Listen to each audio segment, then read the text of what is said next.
Good morning.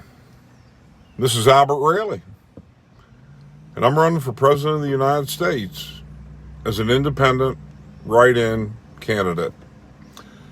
This is my get-together number 21, and it's 5/22/20. I want to be your next president.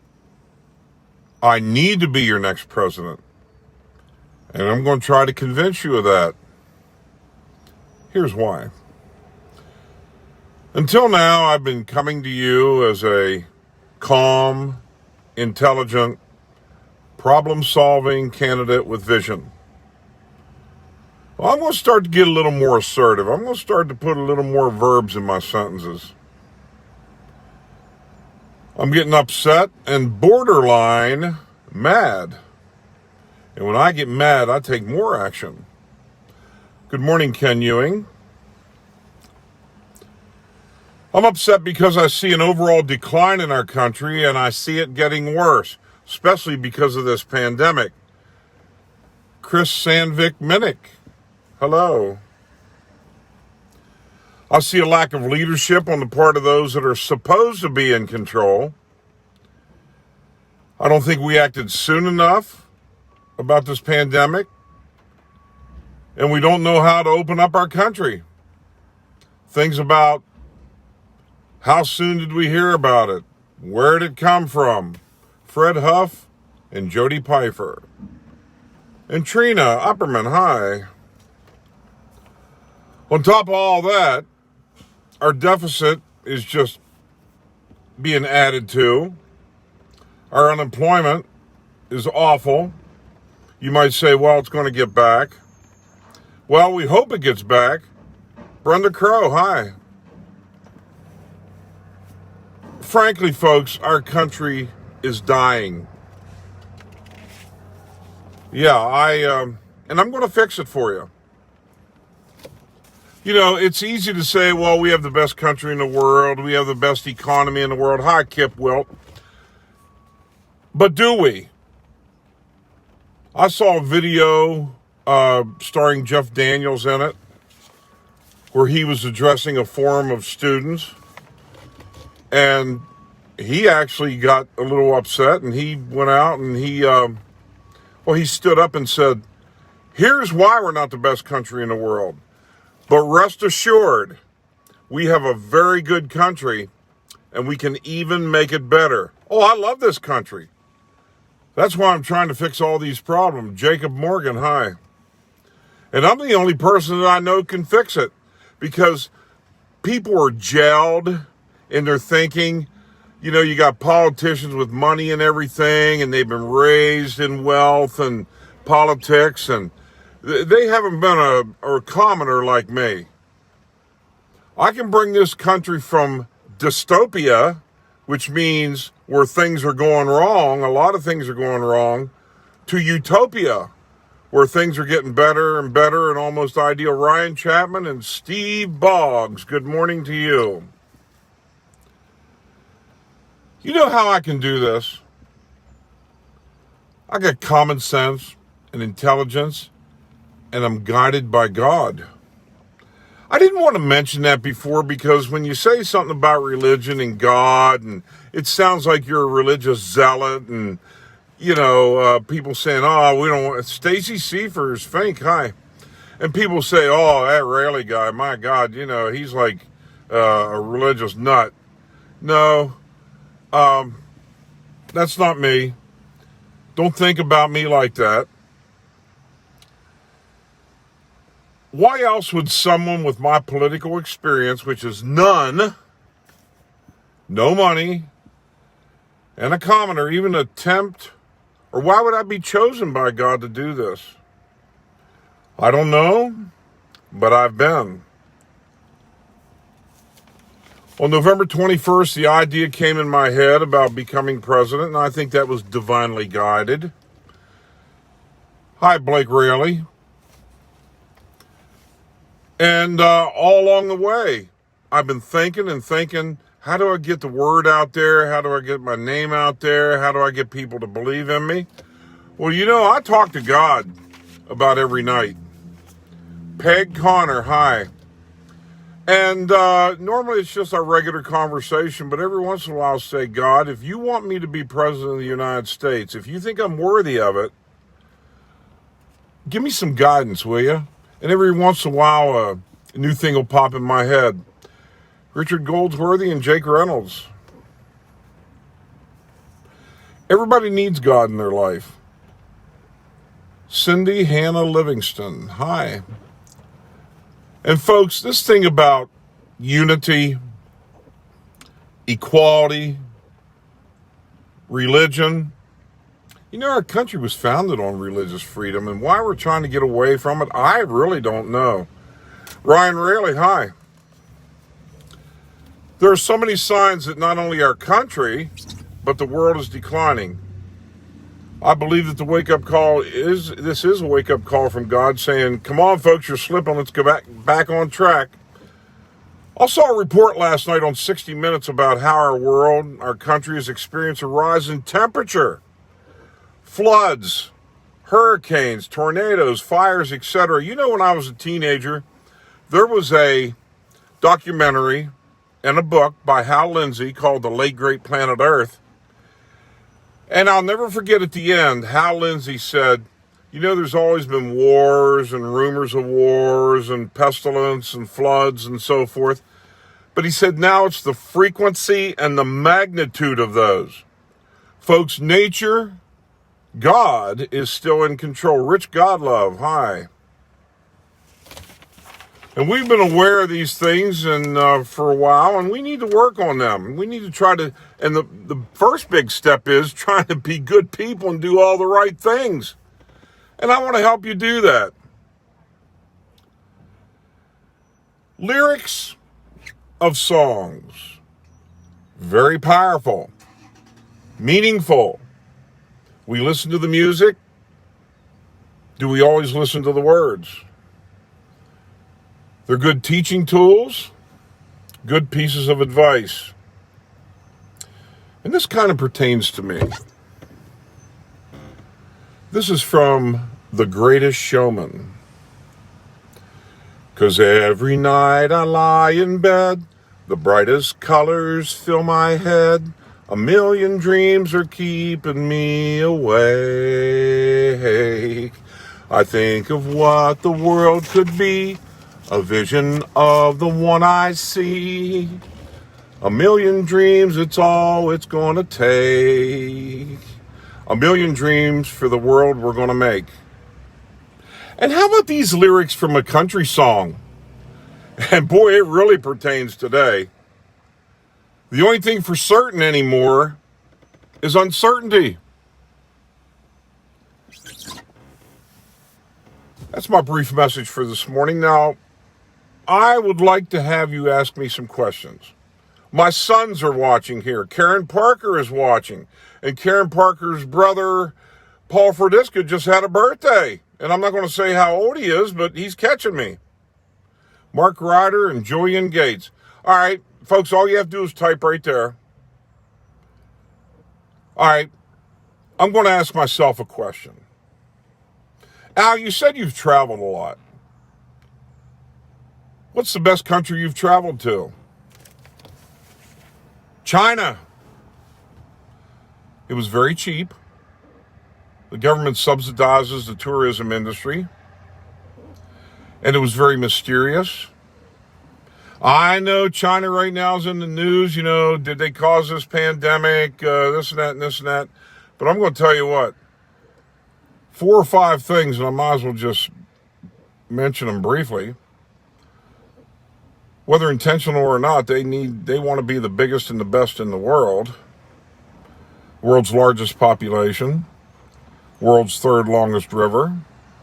The largest palace in the world, the Imperial Palace of the Forbidden City. Do you know it has 9,999 rooms? If you were born in a given room on a given day and each day spent in a different room, you'd be 27 and a half years old when you were finished. World's largest square, Tiananmen Square, and they have a thing called the Great Wall. So if I had to repeat any country, it would be China. All All right, Al, tell us about your favorite movie. And while I'm asking myself here, folks, I want you guys to come up with some questions. Favorite movie? Forrest Gump. You can call me Forrest Gump. You know, that movie was in 1980-something, and it talked about the Vietnam era. And if that movie appeals to you today, those were some darn good times, and I'm glad they were depicted in this way. But his quotes have a lot of meaning. Like his mom was dying in bed, and he says, "Mama, why do you gotta die?" And she said, "Forrest, dying is a part of life," which is true.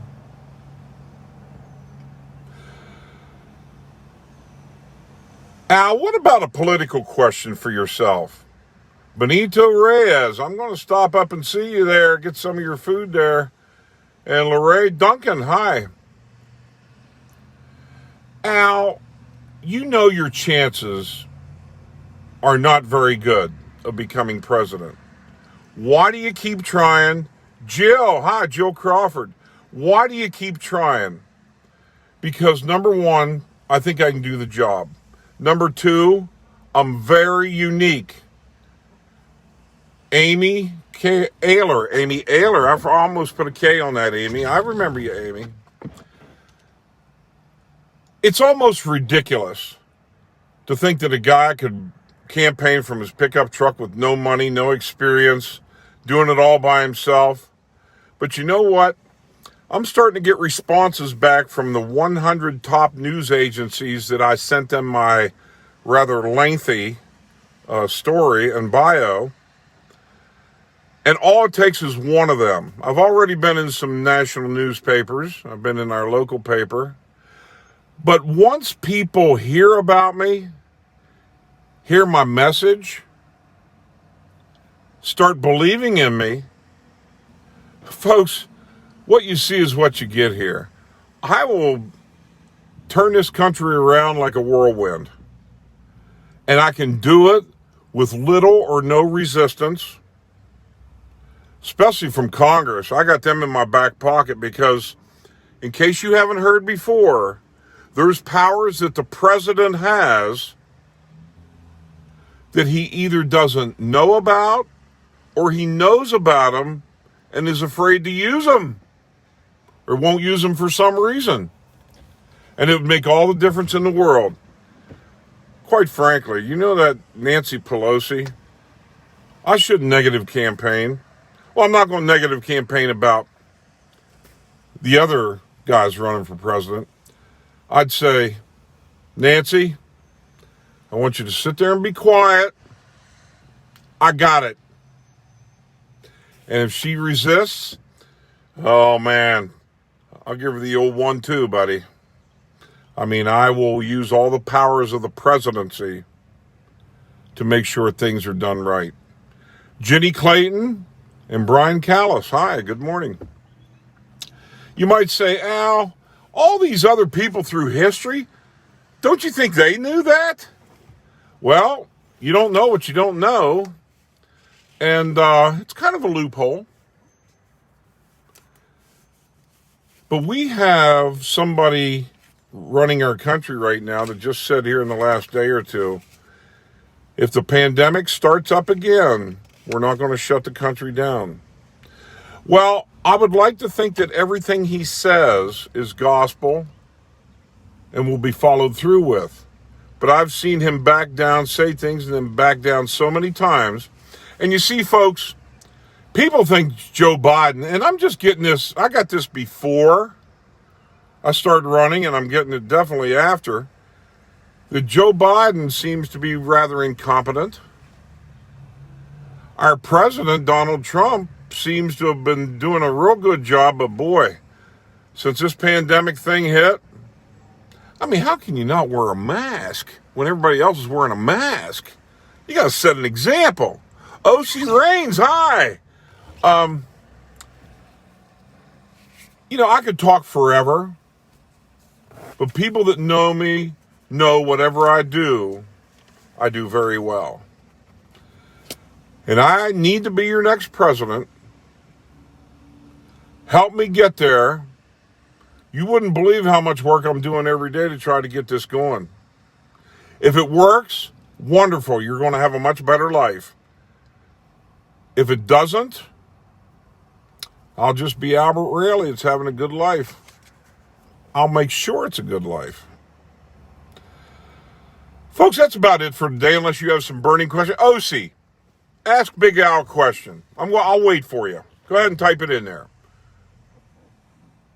Oh, tell them your theory on cutting the nose off to spite the face. Okay, Rich, I'll tell everybody about that. One time, Rich Godlove and I owned a semi-pro football team, and we had a meeting with all the coaches one time. And the head coach was saying something, and I said, Gary, I said, you're cutting off your nose to spite your face. In other words, he was wanting to do something that I didn't agree with, and I said, you're going to make it worse. Rich, you didn't think I was going to mention that, did you? Jordan Turner, hi. Hey, OC, hey, Rich, ask a question there. You got that type of personality. Jump right in there. Jordan, you got a question for me? The lines are open, ladies and gentlemen. Hey, Rich, that was a pretty good thing. You didn't think I was going to answer that. All right, guys, it is now 9:17. That's a.m. And unless something big comes here, I want you to stay tuned. Mondays on Zoom, I have my press conferences live. And I do a podcast at the same time. Tell all your friends if they can't do the Zoom thing, go podcast, see me on Fridays. Now this Zoom thing, if you go to zoom.us and register, it only takes like a minute. And I'm telling you that I'm going to go live. The code to get on Zoom is 393-247-8232. And you just go on there and it says join a meeting. Punch that in and you'll see me. I'll see you. We'll be able to talk, ask questions, give answers. Oh, it'll be nice. Jordan Turner says, nah, just watching, man. Good luck. Well, Jordan, remember, Jordan, a vote from you is like a vote from 100 people. So I want to make a mark. And on the ballot, when you go to vote, there's the name of the people that's already on the ballot. And then underneath, there's write in, a box that says write in. And you just either write my name in there or fill in a little blacken in a box with my name. And if your state doesn't allow write-ins, I'm going to urge you as we go along to write your governor and say, that is not fair that we can't have a write-in candidate in our state because I know a guy that's worthy of it. Jason Mallow, good luck, Al. Thank you. Sean Helmstetter. How about Sean Helmstetter from the past? So many people I remember from when my kids played sports and other activities when they were in high school. And sometimes when I see somebody that I haven't seen for a while, wait a minute, were you the age of Ryan, Stephanie, Blake, or Jeremy? That was my 4 kids' names. But Sean, I think, was Ryan's age. Pretty sure. All right, guys. It's enough for today. Yeah, for sure. I got you. You got this vote. Jordan Turner, doggone it. You're slowly becoming one of my favorite people. Take care. Listen to me. Spread the word. And when I get in the White House, all you have to do is just write me a note or call my switchboard or whatever and say, hey, this is Jordan Turner, and would you ask the president if we could come visit him? I'd say, come on down. Paul Kissinger is watching. Good morning to you, Paul. All right. I've been trying to get out of here, but really, I don't want to because I want to talk all day. Hey, what do you think of my new haircut? You know, for about over 2 months, this baby got shaggy.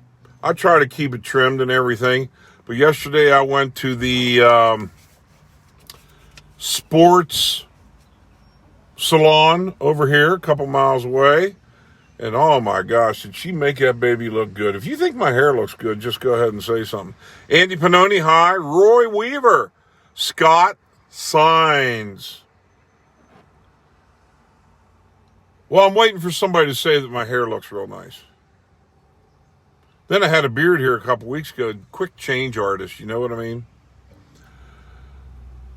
Folks, I truly will make a difference in your life for the better. And